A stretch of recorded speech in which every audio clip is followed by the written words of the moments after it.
Did you spot all of these moments in the new trailer for Across the Spider-Verse? We're not horsing around here. Let us point to some of the small details you might have missed. He might be on the road to a trip across dimensions, but before he can start on that journey, Miles still has some local small-time crooks to deal with. But in classic Spider-Man fashion, these happen to be villains with exceptionally wild powers. The walking, talking bread dispenser found stealing from a convenience store is Jonathan Owen, also known as the Spot. This is a bad guy covered in interdimensional portals that make him a nightmare for any hero. In Peter Parker, the Spectacular Spider-Man number 98, Dr. Jonathan Owen is sucked into a strange black portal and becomes a super-powered being called the Spot. That comic marked the beginning of his career as part of Peter Parker's Rogues Gallery. He wasn't originally an enemy of Miles Morales, but it's nothing new for the Spider-Verse series to play fast and loose with its heroes and villains. In a sequel that's already going to send Miles slipping in and out of portals, seeing him tackle someone who can create them at will is guaranteed to spark some fantastic sequences. We can't wait to see them. In the first movie in the Spider-Verse series, one thing was made abundantly clear. Anyone can wear the mask. You could wear the mask. Well, there's a whole bunch of new masks to spot in the sequel's second trailer. While there are plenty of returning favorites here to catch your eye, as well as some oddballs like Spider-Horse, the trailer also gives us our first good look at some of Miles' new allies. There's Jessica Drew, also known as Spider-Woman, riding in on her bike while bearing a baby bump. There's also Hobart Hobie Brown, the Spider-Punk, along with Pravita Prabhakar, otherwise known as Spider-Man India. Jessica Drew is a storied character from Marvel Comics, but Spider-Punk and Spider-Man India might be a little more obscure. The guitar-rocking hero Spider-Punk debuted in 2014, and this version sounds like a Londoner, unlike the New York-based rebel from the comics. Spider-Man India is based on a 4-issue run of comics that retells Spidey's story in an Indian setting. Beyond them, one of the real winning shots of the trailer involves the appearance of Ben Reilly, the infamous Scarlet Spider. Two things set Ben apart from his contemporaries. First, he looks cool, sporting a stylish blue hooded vest. Second, in the comics, he is actually a clone of Peter Parker created by villain Miles Warren, the Jackal. This means that there is a chance that this Scarlet Spider is actually one of two Spider-Men from the same dimension. Although Ben was created to be a villain and replace Peter Parker, in the comics, he finds himself compelled to fight for the forces of good. Before long, he becomes one of Peter's allies. Popping up in his first comic in 1975, the Scarlet Spider became a huge part of Spider-Man lore. For a time, he was even considered the main comic Spider-Man. This occurred when Norman Osborn convinced the two web crawlers that Peter Parker was, in fact, the actual clone. The two then switched places, and Ben took over the mantle thinking he was the original superhero. It will be interesting to see how the filmmakers adapt such a complicated and major part of Spider-Man continuity for the world of Spider-Verse, or if they go there at all. Facing issues like bad guys and bad grades, it's understandable why Miles would take the first chance he gets to get away from his world and into another, or 10. As revealed by Gwen, the lobby is a creation of Miguel O'Hara, a hero from a futuristic world who has teamed up with the best bunch of web-slingers he can find. Unfortunately, it seems that Miles hasn't made the list for some reason or another. You can never be part of this. Don't even get me started on Doctor Strange and the little nerd back on Earth 1999-99.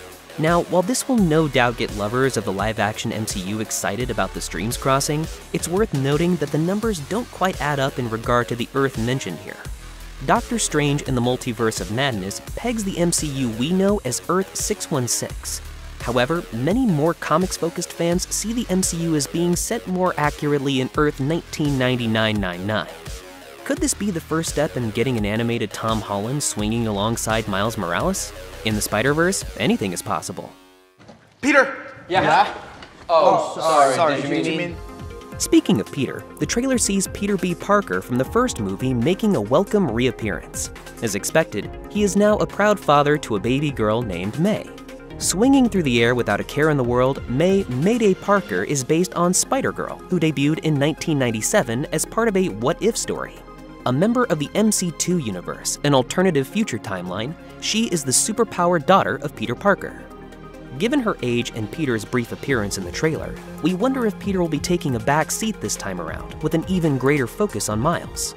Even though Peter has seemingly been accepted into O'Hara's team of web-slingers, it doesn't mean he'll be the most active member of the team. He is a father now, after all, and there's a high chance that he'll only appear alongside his former protege in a mentor capacity. As much as Miles appears to want to join the new Spider Club, it seems that there's a toll for entry that he might not be willing to pay. As explained by Miguel O'Hara, also known as Spider-Man 2099, being Spider-Man is a sacrifice. You have a choice between saving one person and saving every world. Is the seeming threat to Miles' dad a double bluff? It could be, but as any fan of Spider-Man knows, losing a family member is inevitable with this job. Closing off this eye-watering preview, there's a chunkier dose of Spider versus Spider as Miles and Miguel battle on what looks like a futuristic bullet train with other Spider-folk, including Peter and Gwen trailing closely behind. Peter tells Miguel that this isn't what the futuristic crime fighter promised, suggesting that this fresh dose of power might have gone to O'Hara's head. Whatever it is he has planned, though, Miles isn't signing up for it. In what feels like a final battle moment that you'd expect would be tucked away until the film's release, Miles looks to be charging up against Miguel and saying he's going to do his own thing. The question is, what kind of ramifications could that have on all the universes? If the MCU and Into the Spider-Verse have taught us anything, it's that throwing things out of interdimensional whack causes serious problems. With that in mind, could the film end with Miles' actions having a negative impact and Miguel being in the right after all? Given that this is the second part of a planned trilogy, who can say? Either way, our spidey senses are well and truly tingling. If we were to go over all the Spider-Man suits we spotted in this trailer, it would take all day. Nonetheless, it's worth mentioning that one decidedly more equine version of the character makes a blink-and-you-miss-it appearance just before the preview ends. Right as the amusing Spidey-to-Spidey therapy session gets interrupted by Miles and a giant mass of spider people crashing through the wall, viewers can see that one of them is actually a horse wearing a Spider-Man mask. Because this is a comic book movie we're talking about, this bizarre spider horse actually has canonical precedent in the source material. His name is Widow, and he gains his superpowers when he is bitten by a radioactive spider along with the Wild West-inspired Patrick O'Hara, aka Webslinger, Widow's human partner.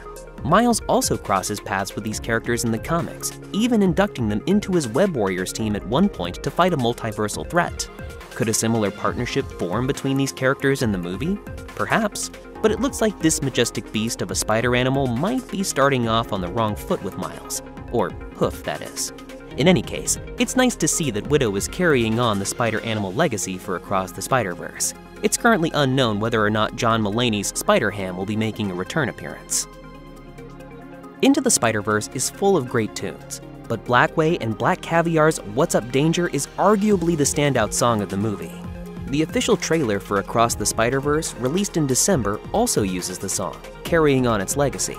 While 2 times might be a coincidence, or in this case, a handy audio callback to the greatness of the first Spider-Verse movie, this second Across the Spider-Verse trailer also uses What's Up Danger so very, very prominently that the intention is clear. Every major superhero either has or would greatly benefit from an instantly recognizable theme song. This trailer goes a long way toward establishing this track as an anthem for Miles. If you've spent any time on the internet at all, you've almost certainly bumped into that meme where 2 1960s cartoon Spider-Man characters are pointing at each other. The good people at Sony and Marvel are well aware of the popular image, to the point that in 2022, the official Spider-Man movie Twitter page even recreated it with Spider-Man No Way Home stars Tobey Maguire, Andrew Garfield, and Tom Holland. The Spider-Verse people are also very familiar with the meme. It popped up in the first film as a post-credit sequence when we got our first look at Miguel O'Hara, and the new trailer ramps the meme up further than you might think was even possible. The trailer devotes but a few short seconds to the gradual escalation of the pointing scenario and the ensuing confusion, but it's already hilarious enough to make the viewer not so secretly hope that the full movie will turn it into an extended gag.